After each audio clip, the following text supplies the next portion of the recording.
பிராணி பலி எங்களுக்கு பாவத்தை சேர்க்கும். பலியை நீ கொடுக்க வேண்டாம், நான் கொடுத்துக்கிறேன். ஏன்னா பலி கொடுத்தா மட்டும்தான் என் சக்திகள் எனக்கு திரும்ப கிடைக்கும். பலி கொடுத்தே ஆகணும், அப்பதான் என்னுடைய தேவதைகள் சந்தோஷப்படுவாங்க. பலி பூஜையில பாவம் புண்ணியம் எல்லாம் கணக்கு வராது. அதை விட்டா வேற வழி இருக்கா? விலங்குகளை சும்மா கட்டி போட்டு அதை அர்ப்பணம் பண்ணா பத்தாதா? அதை வெட்டி பலி கொடுத்தே ஆகணுமா? மகா மங்கள ஆரத்தி பண்ணலனா உனக்கு பூஜை பலன் கிடைச்சிடுமா? சரி, எதை பலி கொடுக்கணும் சொல்லு. ஒரு பெரிய விலங்கு காட்டுக்கு போய் தேடி கொண்டு வரணும். அப்படின்னா யானை.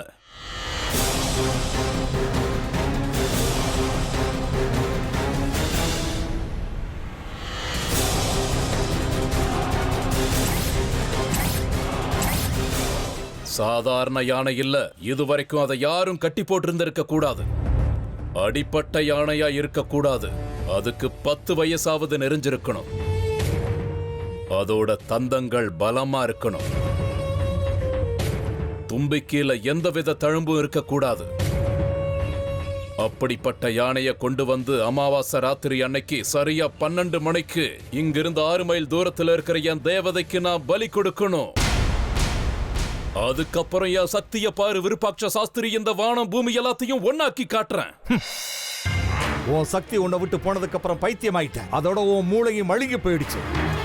யானைனா கஜமுகன், விநாயக பெருமான்.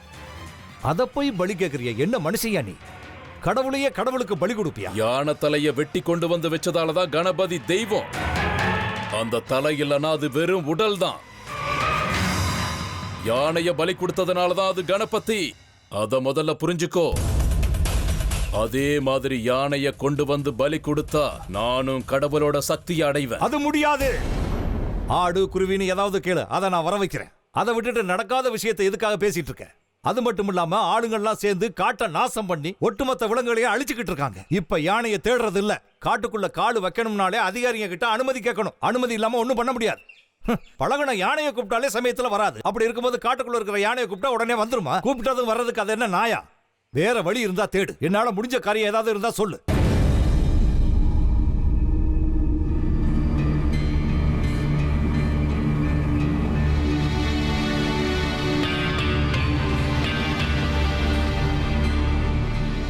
அப்படின்னா கஜபலி வேண்டாம்.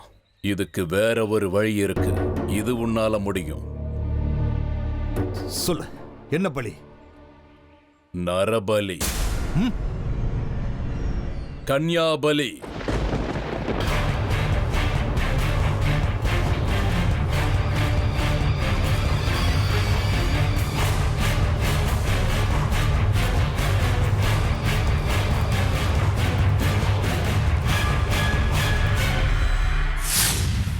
வேதம் படிச்சவரு உங்களுக்கு நல்ல புத்தி இருக்கும்னு நினைச்சேன். அந்த காட்டுவாசியோட சேர்ந்து உங்க புத்தி அங்கேயே விட்டுட்டு வந்துட்டீங்களா நீங்க? அதையெல்லாம் நீ பேசக்கூடாது. இப்ப எனக்கு ஒரு பொண்ணு வேணும், பலி கொடுக்க. அடிச்சுக்கிட்டேன், அப்பவே நான் அடிச்சுக்கிட்டேன். இந்த காட்டுவாசி சவகாசம் வேணான்னு. ஆனா என் பேச்சை நீங்க கேட்கல. வீட்டுல என் பொண்டாட்டி என் பேச்சை கேட்க மாட்டா, வெளியே யாரும் என் பேச்சை கேட்காதீங்க. ஏண்டா உயிரோட இருக்கணும் சில நேரத்துல தோணுது. தேவையில்லாம புலம்பிக்கிட்டு இருக்காத, விஷயத்துக்கு வா. அதெல்லாம் முடியாதுங்க. இதென்ன விளையாட்டு நினைச்சீங்களா? திடீர்னு வந்து யானையை பலி கொடுக்கணுங்கிறான்.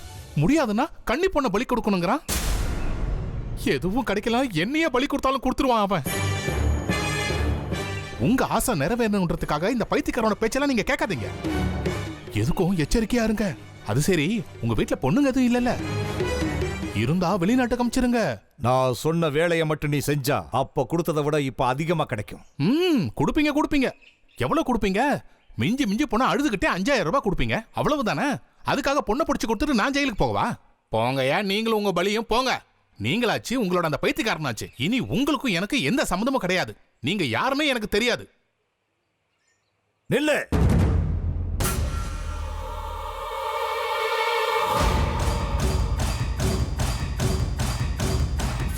இப்போ உனக்கு எல்லா விஷயம் தெரிஞ்சு போச்சு. இத நீ யாருக்கிட்ட வேணாலும் சொல்லலாம். உன்னை இப்படியே விட்டுட்டா ஊரெல்லாம் தண்டோரா போட்டுருவேன். நீ நான் சொல்ற வேலையை ஒழுங்கா செய்யணும். இல்லைனா அவன் பலி கொடுக்குறானோ இல்லையோ, நான் உன்னை பலி கொடுத்துருவேன். ஒழுங்கா என் வேலையை முடிச்சு கூட, புலம்ப கூடாது. 5000 ரூபாய் என்ன, பல லட்சம் உனக்கு தரேன், பல லட்சம்.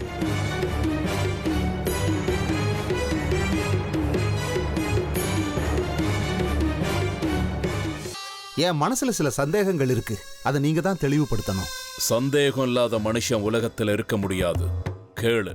இல்ல, நீங்க ஸ்ரீ சக்கரத்தை அடைய தடங்களா இருக்கிற சுந்தரிய கட்டுப்படுத்துறேன்னு சாஸ்திரி கிட்ட சொல்லியிருக்கீங்க.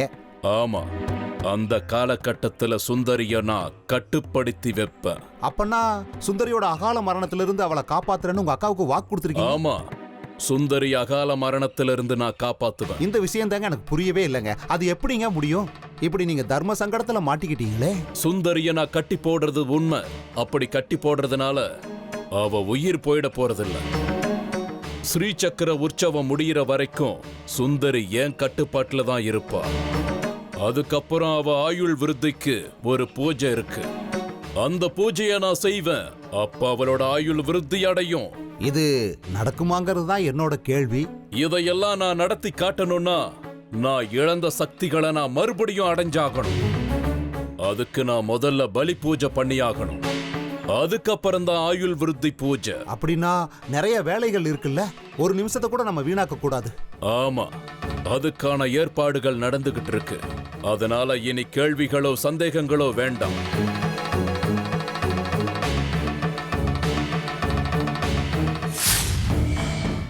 எனக்கு இந்த பலி கொடுக்குற விஷயத்துல விருப்பம் இல்லதான். அப்ப இந்த யோசனையை விட்டுருங்க.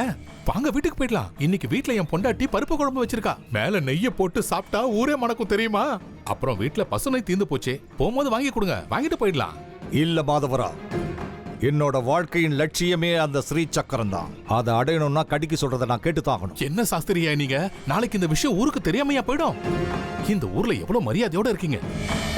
அம்மனுக்கு அலங்காரமும் மகாமங்கல ஆரத்தி செஞ்சவரு இப்ப பலி கொடுக்க ஆரம்பிச்சிட்டாருன்னா எப்படி இருக்கும்?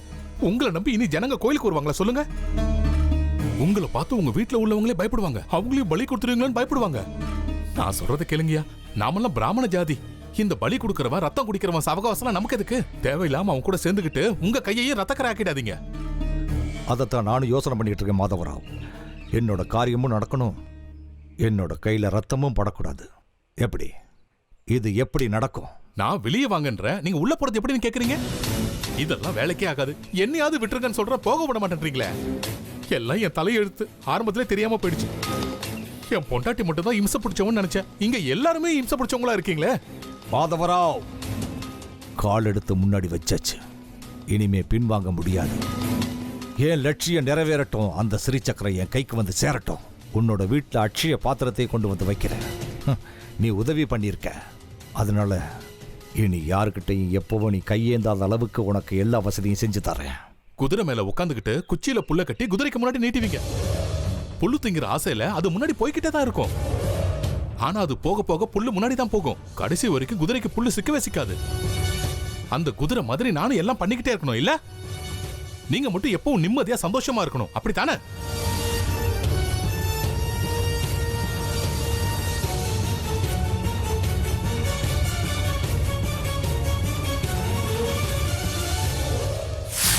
அப்படின்னா வர்ற அமாவாசை அன்னைக்கு கன்னியாபலி. அதுக்கப்புறம் நீங்க சுந்தரிய கட்டுப்படுத்துவீங்க. அதுக்கப்புறம் அவ ஆயுள் விருத்திக்கு ஹோமம் பண்ணுவீங்க. இதுதானே உங்க திட்டம்? அதுக்கப்புறம் ஸ்ரீ சக்கரம் நம்ம கைக்கு வந்து சேர ஸ்ரீ சக்கரத்தை வசீகரிப்பேன். ஆனா இந்த சாஸ்திரி பலிக்கு ஒத்துக்குவாருன்னு எனக்கு தோணல. எதுக்கும் அவர் தயங்குறாரு. அவன் ஒத்துக்கிறானோ இல்லையோ, என் சக்திகளை நான் திரும்ப அடைய நான் பலி கொடுத்தே தீரணும். ஒருவேளை விருப்பாட்ச சாஸ்திரி எனக்கு உதவி செய்யலனா நானே கன்னியா பலி கொடுத்துக்கிறேன். என்னோட சக்திகளை நான் திரும்பவும் அடைஞ்சே தீருவேன். அதுக்கப்புறம் யாராலையும் என்ன கட்டுப்படுத்த முடியாது. அந்த மகமாயையும் சேர்த்துதான்.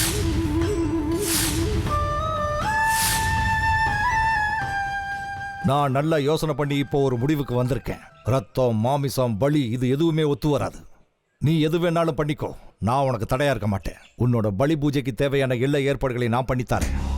நகை, பணம், தேவையான இடம் இது எல்லாத்தையும் நான் ஏற்பாடு பண்ணித்தரேன். இதையெல்லாம் செஞ்சு கொடுக்கறதுக்கு ஆளுங்களையும் நான் ஏற்பாடு பண்றேன். நீ என்ன வேணாலும் பண்ணிக்கோ.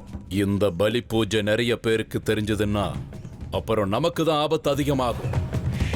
இந்த பலி பூஜை ஒரு ரகசியமா தான் இருக்கணும். நமக்குள்ள மட்டும்தான் இருக்கணும். வெளியில இருக்கிற யாருக்குமே இதை பத்தி தெரிய வராது. உனக்கு உதவுறதுக்கு நம்பிக்கையான ஒருத்தனை தான் அனுப்புவேன். அவனால எந்த ஆபத்தும் உனக்கு வராது. உன் கூடவே இருந்து உதவி பண்ணுவான். மணிகண்ட அளவுக்கு அவன் நம்பிக்கையானவனா இருக்கணும். யார் அவன்? மாதவராவ். நான் எப்பங்க இதெல்லாம் செய்யறேன்னு ஒத்துக்கிட்டேன்? மாதவராவ், இந்த கடிக்கு அறிமுகப்படுத்தினதே நீதான். இனி என்ன ஆனாலும் எதை பலி கொடுத்தாலும் சரி, எல்லாத்தையும் உன் தலையில தான் கட்டுவேன். எல்லாத்துக்கும் நீ தான் பொறுப்பு. போறதா இருந்தா போ, ஆனா நீ வீட்டுக்கு போன உடனே போலீஸ் வந்து உன்னை கூட்டிட்டு போயிடுவாங்க. கோவில் நகையெல்லாம் திருடு போயிடுச்சுன்னு நான் ஏற்கனவே போலீஸ்ல கம்ப்ளைண்ட் கொடுத்துட்டேன். நீ பாதாளத்துக்குள்ள போனாலும் போலீஸ் தேடி கண்டுபிடிச்சு உதப்பாங்க. தாராளமா கிளம்பு மாதவராவ். நீங்க நல்லாவே இருக்க மாட்டீங்க சாஸ்திரி ஐயா. ஒரு அப்பாவிய உங்க கெட்ட காரியத்துக்கு இப்படியா பயன்படுத்திப்பீங்க?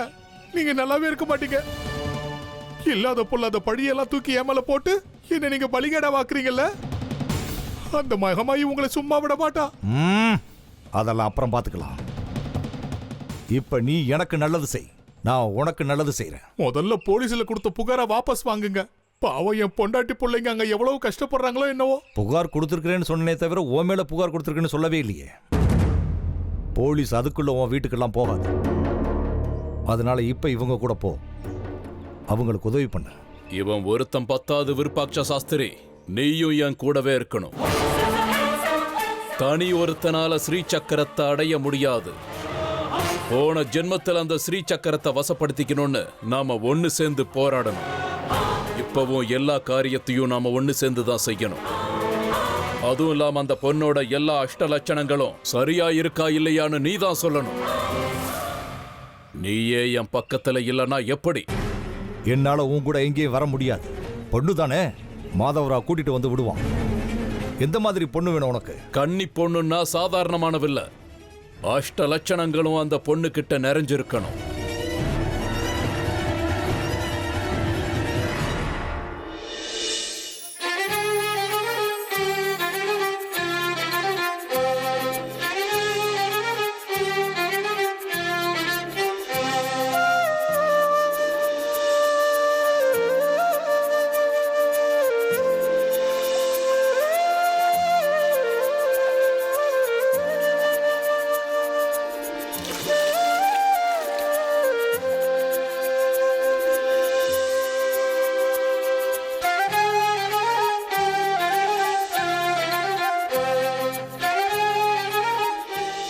அவ உடம்புல ஒரு ஊனம் கூட இருக்கக்கூடாது.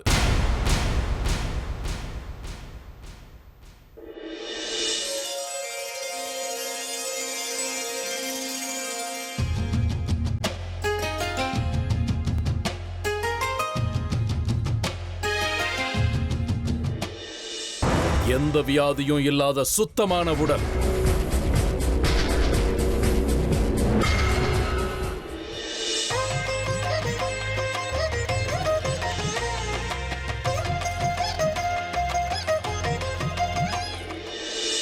கூர்மையான கண்கள்.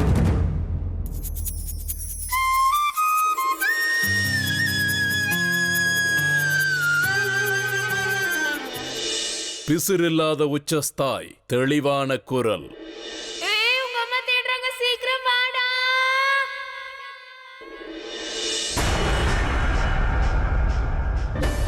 காலடி வைக்கும்போது பூமி மேல அவரோட பாதம் ரொம்ப திடமா பதியணும்.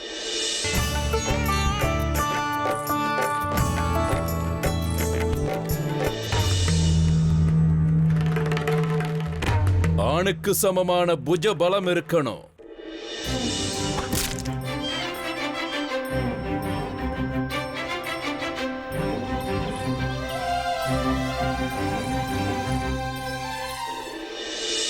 பெண்களுக்கே உரிய நளினமான இடை.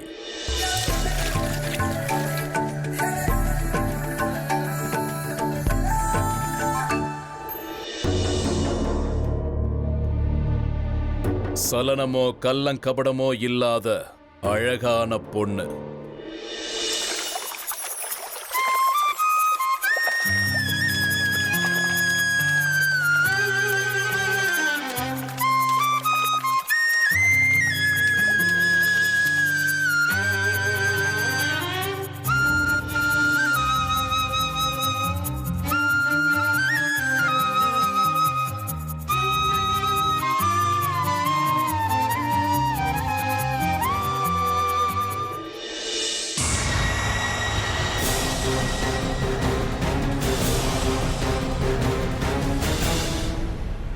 விருப்பாட்ச சாஸ்திரி, இப்படிப்பட்ட அஷ்ட லட்சணங்களும் இருக்கிற பொண்ணு இவதான்னு நீதான் தீர்மானிக்கணும்.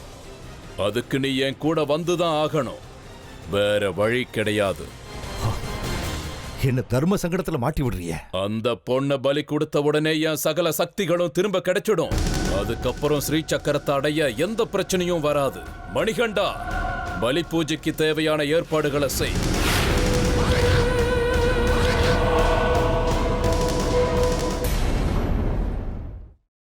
சுனிதாவை நினைச்சா எனக்கு ரொம்ப கவலையா இருக்கு. இனிமே அவ வாழ்க்கை என்ன ஆகும்? ஜக்கி மாதிரி ஒரு காட்டு மிராண்டி கிட்ட இதுக்கு மேல என்ன எதிர்பார்க்க முடியும்? அவன் புத்தியே வக்ர புத்தி. நம்மளால இப்படி ஆயிடுச்சேன்னா அந்த மனுஷன் கொஞ்சம் கூட வருத்தப்படவே இல்லைங்க. அவன் மனுஷனே இல்ல, மிருகங்க. நாம தப்பு பண்ணிட்டோமே, நம்மளால நம்ம பொண்டாட்டி வாழ்க்கை இப்படி ஆயிப்போச்சுங்கிற கவலையே இல்ல அவனுக்கு. அவ வாழ்க்கை சூனியம் ஆயிடுச்சுங்கிற வேதனையே இல்ல அவனுக்கு. நமக்கு நம்ம பிரச்சனையே தலைக்கு மேல இருக்கு. இதுல இந்த ஜக்கியோட பிரச்சனை வேற. நம்ம வீட்டு பிரச்சனைக்கே பரிகாரம் கிடைக்காம நாம அங்க இங்கன்னு திக்குமுக்காடுறோம். அது பத்தாதுன்னு இவ வாழ்க்கை வேற இப்படி நாசமா போச்சு. இந்த சம்சார வாழ்க்கையே வெறுத்து போயிடுச்சு.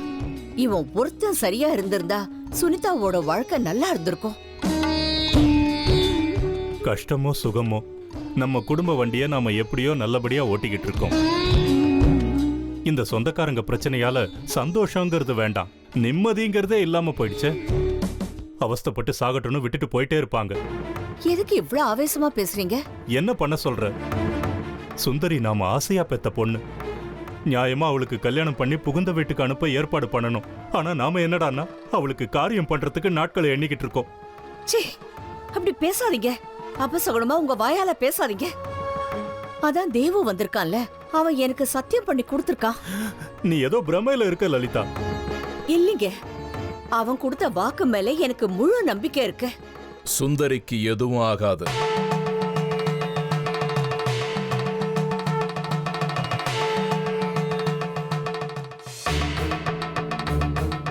சுந்தரி நிச்சயமா பொழைச்சுப்பா.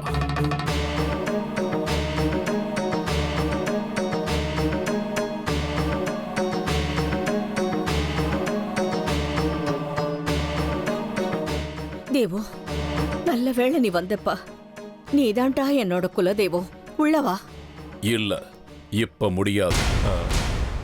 இல்ல, போன தடவையும் உள்ள வராம அப்படியே போயிட்டீங்க. இப்போது வாங்க. நான் வீட்டுக்குள்ள வரமாட்டேன். நான் உள்ள வர்றதை விட இப்ப முக்கியம் நான் உங்களுக்கு சொல்ல வந்த விஷயம். சுந்தரியுடைய ஆயுள் விருத்திக்கு அவளுக்கு நான் ஒரு முக்கிய பூஜை பண்ணணும். என்ன சொல்றீங்க? என்ன பூஜை? அடுத்த 5 நாள்ல முதல்ல அமாவாசை, அதுக்கு அடுத்த நாள் பாட்டிமை. அன்னைக்கு நான் ஒரு பூஜை பண்ண போறேன். சுந்தரி உயிரை காப்பாத்துறதுக்காக நீ எந்த பூஜை வேணாலும் பண்ணு. எவ்வளவு செலவானாலும் பரவாயில்ல. வேணும்னா இந்த வீட்டை அடமானம் வச்சாவது கொடுத்துடுறோம். அதெல்லாம் தேவையில்லை.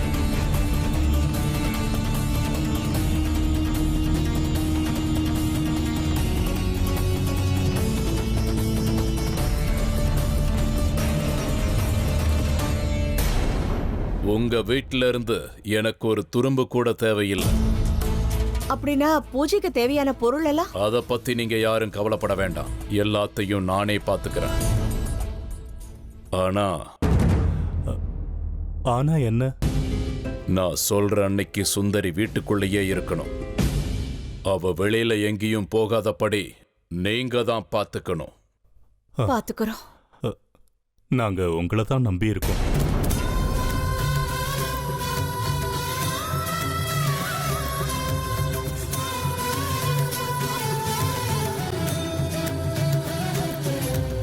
இவன் வார்த்தைய நான் முழுசா நம்புறேங்க. அவன் பேசுறத கேட்கும்போது எவ்வளவு ஆறுதலா இருக்கு. ஆமா லலிதா, அவன் சொல்றத கேட்டு என் மனசுக்கும் ஆறுதல் கிடைச்சிடுச்சு. நமக்கு உதவதான் அந்த அம்மனே இவனை அனுப்பியிருக்காங்க போல இருக்கு. இனிமே நம்ம சுந்தரி உயிருக்கு எந்த ஆபத்தும் வராது. அவ நிச்சயமா பொழைச்சுப்பா. நம்ம சுந்தரி உயிரை காப்பாத்துறதுக்கு தேவு எப்படியாவது ஒரு வழியை கண்டுபிடிப்பாங்கிற நம்பிக்கை எனக்கு இருந்துச்சு. எப்படியோ இப்போ உங்களுக்கும் அந்த நம்பிக்கை வந்துருச்சுல்ல. எல்லாமே அம்மனோட அருள். வாங்க, நாம போய் மத்த வேலையெல்லாம் பார்க்கலாம்.